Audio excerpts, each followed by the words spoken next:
Luka Doncic traded to the Los Angeles Lakers for Anthony Davis.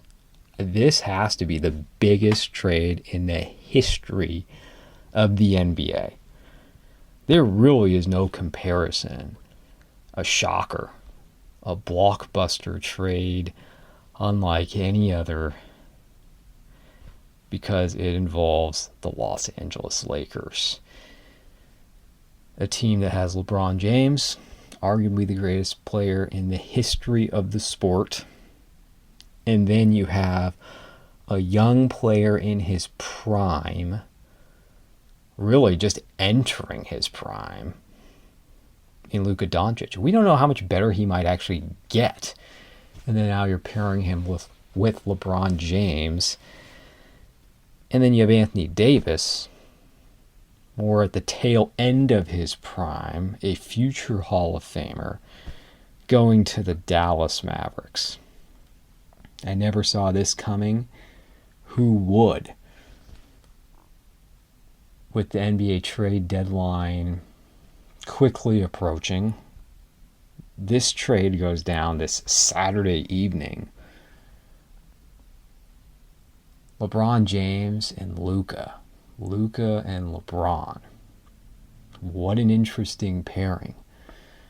Two of the greatest offensive players in NBA history. And LeBron, as I've already said, depends on where you stand in the all-time debate between he and Michael Jordan, who's the greatest player. I mean, I'll be honest at this point, I think it's hard to defend Jordan being the greatest. If you want to say the greatest champion, the greatest winner, the greatest competitor, you can't really argue with LeBron's 20 years of success, his all-around game, and how little drop-off he's had over 20 years. And the man could virtually play every offensive position, from point guard to center. And you put him with Luka, who is a triple-double machine. He was in the NBA Finals last year.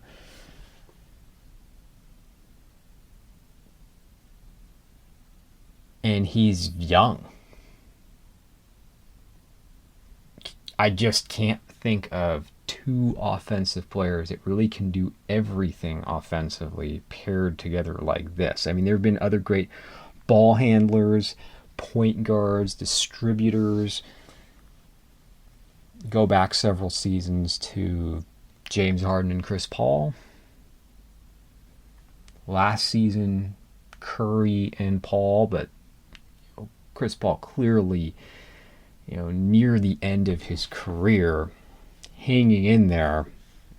But LeBron hasn't lost a lot, even at age 40. And then Luka is a one-man show on offense. And then Anthony Davis going to the Mavericks. I mean, let's just talk about what this means for the teams. The Lakers offensively lose their center. And Anthony Davis is a complete center. You could say power forward center, but he really plays center on the Lakers. And when I say complete, a two-way player. Offensively, defensively, shot blocker, excellent defender, future Hall of Famer, still in his prime. And that's a big loss for the Lakers on defense. They've been playing very well lately. They're adding to their offense, and this takes some pressure off LeBron, bringing in Luka to be the point guard. And I would imagine I just can't imagine how it's gonna work. Those two sharing the basketball, they're unselfish players, but Luka's got to have the ball in his hand a lot. And you got to say the same about LeBron. Austin Reeves has had a great year of development, and he's improved offensively as a passer, a scorer. He does a little bit of everything. Having those three together, but then really lacking, I mean, there's going to be great ball movement. I don't know, like anything we've ever quite seen.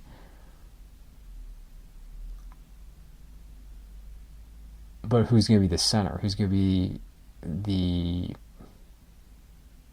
man cleaning up the paint, getting the rebounds for this team, and most importantly, playing defense? I don't know. Of course, the Lakers can always attempt to get someone else. But when you think about, all these trades that we've heard and potential trades thrown around the last couple of years, they were all rip-off trades that were proposed trades, rumors that the Lakers were involved. I've always been sitting there saying, well, if the Lakers are going to keep LeBron, how are they not going to have to give up Anthony Davis to bring in another star? It can't be another way. And that's what they did. I mean, I think the trade makes sense because the formula has not worked on one hand, because the Lakers haven't had enough. But if you ask me, considering Reeves has improved a lot, I just think they're a lot better balanced with Anthony Davis and all that he brings on defense. And they're going to be an offensive show. I mean, you want to talk about showtime for the Lakers. You're going to have that, but are they going to stop anybody from scoring? I mean, Luka leaves a lot to be desired on defense. LeBron is still incredible on offense, but he's not locking guys down on defense.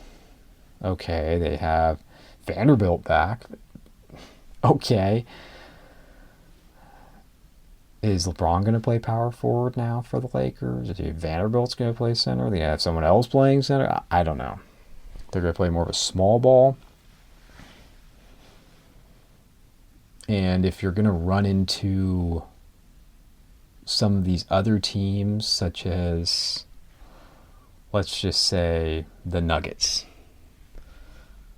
with Jokic, what are you going to do? What are you going to do? I mean, you had your problems even when you had Anthony Davis. I mean, everyone has their problems. Or let's just say, I don't think it's going to happen, but you're looking at the teams that are in the East and some of the big-time players in the East. And I don't think the Lakers are going to make it to the finals. I don't. But let's just say in fantasy land for the Lakers that they do. Let me just use the Celtics as an example. Porzingis. What are you going to do with Porzingis? I know factor is his health getting there. Or the Cavs, who have Allen and Mobley. You're not going to match up with them. They're going to kill you on the boards. Yeah, they won tonight against the Knicks. Karl Anthony Towns, okay.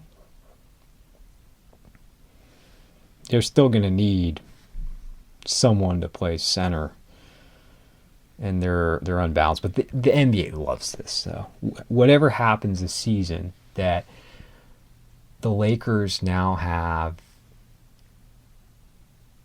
Luka for the foreseeable future in Los Angeles. Another star, I mean, that will go beyond LeBron's days in a Laker uniform. Someone who will carry the torch and will, as long as he's there, will remain relevant and keep the Lakers very relevant and entertaining and in the primetime slots.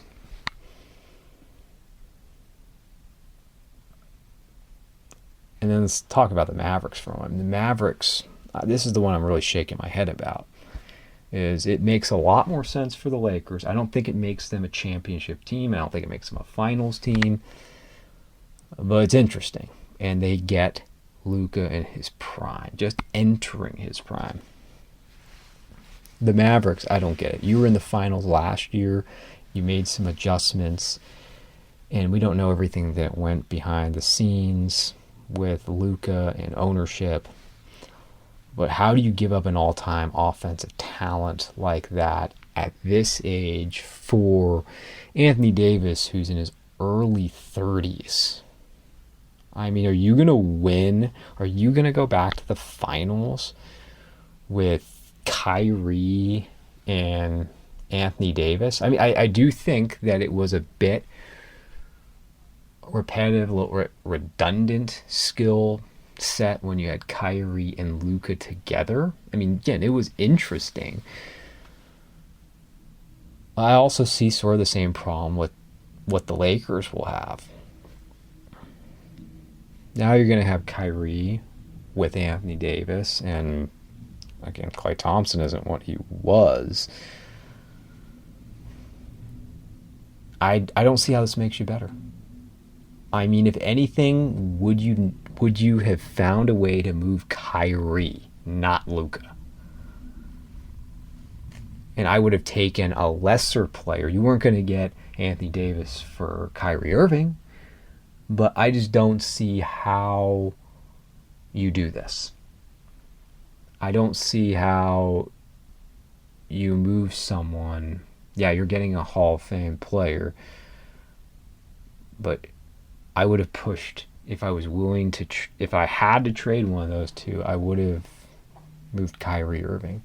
Because now you have to win now, because both of those guys are in their early 30s, and your window is right now. It's not next year. Are you going to go for it this year? You think you're going to win it this year? Mavericks. Ugh. How do you make this trade? I mean, the NBA doesn't care about the Mavericks. They're not an important team to them. The important thing is that the Lakers got Luka. But with all the excitement going on with this, step back and ask, well, are the Lakers or the Mavericks finals teams now? And I say no. No. I'll have to see how things finish in the West, but it's a very interesting move. Let me say this for the Lakers too, because the league is going in the direction of the big man. It's going back to being a large big man's game, dominated by power forwards and centers. If you're good, usually you have your big man. With your younger team, your older team. I mean, I've watched this Warriors fan. Why the Warriors have fallen off is because they brought small ball into the game, and they were very good, and they had they had an advantage over the rest of the league, and the rest of the league was disadvantaged against the Warriors. But now the league has gone back to being big again, and they refuse to adjust, and they're disadvantaged.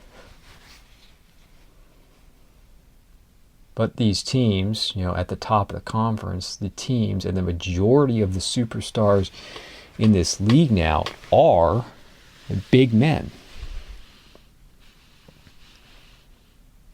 Jokic, Giannis, when he's healthy, Embiid. And then you look at the young talent, such as Wemby, such as Chet Holmgren when he gets back. Up-and-coming teams have size. The Celtics really needed Porzingis to get over the top. I mean, the Mavericks just weren't. They were a small team, so they would have beat, even without Porzingis, they would have beat the Mavericks last year either way. The Cavs, big team. It's just an interesting interesting move. We're all going to look forward to seeing it and what it looks like out on the court. But the biggest trade in the history of the NBA. But I don't think we're going to see either of these teams get to the finals. Let's finish with this. The big winners here are the Lakers, Luka, and the NBA. The losers are the Mavericks and Anthony Davis. Guess what? Anthony Davis, even though you didn't always win in Los Angeles, now that you're with the Mavericks, you don't matter. You are irrelevant.